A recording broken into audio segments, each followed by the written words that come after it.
Enzo ফার্নান্দেজের দলের final একটা বাকি আছে, কনফারেন্স লিগের final, Real Betis versus Chelsea. খুবই উত্তেজনার একটা ফাইনাল। কনফারেন্স লিগ আপনার কেমন লাগে নাবিল খান? কনফারেন্স লিগ আসলে খুব বেশি ফলো করা হয় না, কারণ চ্যাম্পিয়ন্স লিগ এবং ইউরোপা লিগের আদলের মধ্যে, কারণ আপনি যখন চ্যাম্পিয়ন্স লিগ পার করবেন, ইউরোপা লিগ পার করবেন, এরপর দিন দেখবেন ওই কনফারেন্স লিগটা আলটিমেটলি দেখা হয় না।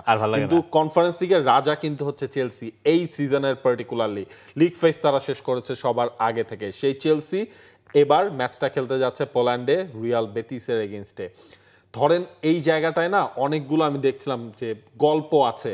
রিয়াল বেটিসের কোচ ম্যানুয়েল পেলেগ্রিনি, তিনি একটা সময় তার ছাত্র ছিলেন এই এনজো মারেস্কা। লিটারেলি মালাগাতে যখন তিনি কোচ ছিলেন তখন হচ্ছে এনজো মারেস্কা সেইখানে খেলেন। যখন প্রেস কনফারেন্সে আসলো তখন এনজো মারেস্কা বলছেন, আমি আমার প্রফেশনাল ড্যাডের এগেইনস্টে মুখোমুখি হচ্ছি। সব মশার বিরুদ্ধে সুরক্ষা দিতে এলো বসুন্ধরা এক্সট্রিম অ্যারোসল, মশার বিরুদ্ধে এক্সট্রিম সুরক্ষা। ম্যানুয়েল পেলেগ্রিনিকে নিয়ে আমরা অনেক কথা বলতে পারবো, আমরা চেলসি নিয়ে অনেক কথা বলতে পারবো। এই শিরোপাটা জেতার জন্য আমি যেটা বলার জন্য মুখিয়ে আছি, রিয়াল বেটিস কতখানি উন্মুখ হয়ে আছে এটা বুঝবেন কি করে। তাদের প্রথম ইউরোপিয়ান কাপ ট্রফি। তার চেয়ে বড় কথা দেখেন একটা দলের সোশ্যাল মিডিয়া অ্যাক্টিভিটিস দেখবেন কিরকম সেটা, যে এই সিজনে যারা কাপ জিতেছে অনেক দিনের ব্যবধানের পরে, crystal palace, Newcastle United, Bologna, তারপরে আরও কয়েকটা নাম আমরা নিতে পারবো, সবার লোগোর ভেতরে একটা করে পাখি আছে। হ্যাঁ, তো এইটা একটা সোশ্যাল মিডিয়া হাইপ তৈরি করলো যে এই মিল খোঁজার চেষ্টা। তো রিয়াল বেটিসের যে সোশ্যাল মিডিয়া ম্যানেজার তিনি পরে সিদ্ধান্ত নিলেন যে তাদের লোগোটা তিনি পরিবর্তন করে আপলোড করেছেন একটা ক্লাবের, রিয়াল বেটিস স্পেনের বিখ্যাত ক্লাবগুলোর একটা।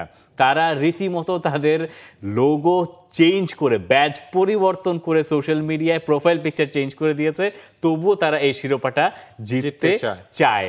এখন যখন বেটিস নিয়ে কথা হয় তখন অনেক বেশি কথা হতে পারে অ্যান্থনিকে নিয়ে, ইসকোকে নিয়ে কথা বলা দরকার।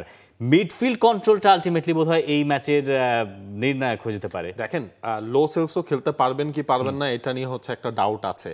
তারপরও হচ্ছে আমরা যে রিয়াল বেটিসকে হচ্ছে থ্রু আউট দ্য সিজন দেখেছি, সেখানেই ইসকো এবং অ্যান্টনির একটা বড় রোল কিন্তু তারা রয়েছে। তার ট্রানজিশনে নর্মালি তারা খেলে থাকে। দেখবেন হচ্ছে আপনি যদি ভাইস ভার্সা করেন তখন দেখবেন চেলসি কি করে, এনজো মারেস্কার গুরুত্ব বলা হয় পেপ গার্দিওলাকে।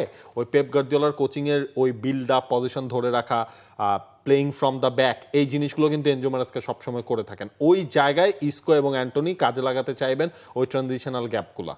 ইসকোকে যদি চেলসি আটকাতে পারে, ইসকো মিডফিল্ড থেকেও যা করছেন, এবারের বেটিসের যে সাফল্য বলতে হচ্ছে এই কারণে যে তারা তো ইদার ওয়ে ইউরোপা লিগে খেলবে, এই কনফারেন্স লিগ জিতুক আর না জিতুক, তো সেই হিসাব থেকে এটা তাদের জন্য একটা সাফল্য। এই দলটার এই যে ঘুরে দাঁড়ানো, সিজনের শুরুটা তাদের খুব ভালো ছিল না, কিন্তু ঘুরে দাঁড়ানো আসলে ওই ইসকোকে দিয়ে।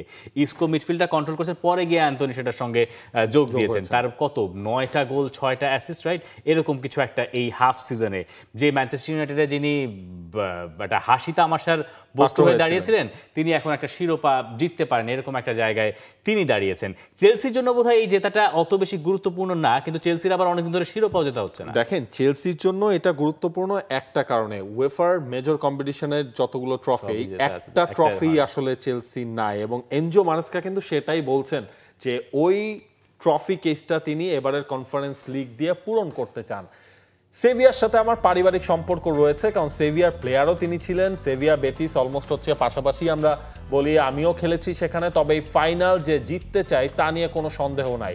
উয়েফার সব মেজর টুর্নামেন্টে চেলসিকে চ্যাম্পিয়ন করার যে সুযোগ পেয়েছি আমরা, তা করতে চাই। কনফারেন্স লিগ দিয়ে আমাদের শিরোপা জেতার মেন্টালিটি তৈরি করতে হবে, যা ভবিষ্যতে কাজে দেবে। মানে এই একটা শিরোপা জিতে নেক্সট সিজনের জন্য বাকি শিরোপার ওই উইনার্স মেন্টালিটিটা তিনি ক্রিয়েট করতে চান। চেলসি চ্যাম্পিয়ন্স লিগ স্পটে জায়গা পেয়েছে, এইটা তাদের জন্য একটা ছোটখাটো সাফল্য হিসেবে ধরে নিতে পারি। আর গেল কয়েক বছরের শিরোপা খরা কাটিয়ে যদি তারা শিরোপা জিততে পারে, এটা খুবই সাকসেস। কিন্তু কনফারেন্স লিগ নিয়ে অত আলোড়ন বোধহয় তাদের ভেতরে থাকবে না যতখানি বেটিসের থাকতে পারে। হ্যাঁ, কারণ আপনার বেটিস তো হচ্ছে গিয়ে মানে 15 নম্বরে থেকে তারা লিগ ফেজটা শেষ করেছিল, সেখান থেকে তাদের প্লে অফ খেলতে হয়েছে। তারপরও যদি আপনি খেয়াল করেন যে চেলসি এইবারের কনফারেন্স লিগটা হচ্ছে সবচেয়ে টাফেস্ট টিম, তারা সবচেয়ে বেশি গোল করেছে, 38টা গোল কিন্তু চেলসির এবারের ইয়েতে করা। ফিওরেন্তিনার যে রেকর্ডটা ছিল সেটাও তারা ছাড়িয়ে গেছে গোল করার দিক থেকে। বেটিসের প্লাস পয়েন্ট হচ্ছে যে নাও আর নেভার, এই জিনিসটা আসলে রিয়াল বেটিস চেলসি, এইটা তো বলা যায় যে চেলসি সবচেয়ে শক্ত প্রতিপক্ষের বিপক্ষে ফাইনাল ম্যাচটা খেলবে এবং তাদের কোচ ম্যানুয়েল পেলেগ্রিনি, রিয়াল বেটিসের কোচ ম্যানুয়েল পেলেগ্রিনি, তিনি বলছেন বেটিস ফ্যানদের উচ্ছ্বাস থেকে দেখে ভালো লাগছে, যা আমাদের দায়িত্ব বাড়িয়ে দিয়েছে তাদের কিছু দেওয়ার জন্য। চেলসির সাথে কঠিন ম্যাচ হবে। আমি অনেক দিন আগেই মারেস্কাকে মেসেজ দিয়েছিলাম যে ওর জন্য আমি খুশি। সাবেক ছাত্রের কথাই বলা হচ্ছে। Manuel Pellegrini premier league winner, একটা সময় রিয়াল মাদ্রিদেও কোচিং করিয়েছেন। স্প্যানিশ ফুটবলের নাম করা নামগুলোর ভেতরে তিনি একটা। ইঞ্জিনিয়ার সাহেবও, তার জন্য এই শিরোপাটা যেটা আসলে তার ক্যারিয়ারের জন্যই একটা অন্য মাত্রা যোগ করতে পারে। এবং তিনি যদি এটা জিততে পারেন তাহলে হচ্ছে আপনার সবচেয়ে বেশি বয়সে কনফারেন্স লিগের শিরোপা জেতা কোচ আলটিমেটলি তিনি হবে। 71 বছর কতদিন জানি তার হয়েছে। কনফারেন্স লিগের বয়সই তো 3 বছর, ঠিক আছে? মানে ইউরোপিয়ান কম্পিটিশন সবকিছু মিলিয়ে ওই রেকর্ডটা আলটিমেটলি তার হবে এবং আমার মনে হয় চেলসি জিতবে। প্রেডিকশন চেলসির পক্ষে, আমার প্রেডিকশন রিয়াল বেটিসের পক্ষে, কারণ আমি চাই বেটিস জিতুক, আমি চাই অ্যান্টনি তিনি একটা শিরোপা তুলে ধরুক। For more updates, subscribe to our YouTube channel and click on the bell icon. Follow us on Facebook and Instagram. Download T-Sports app to enjoy exciting games and highlights. Visit tsports.com.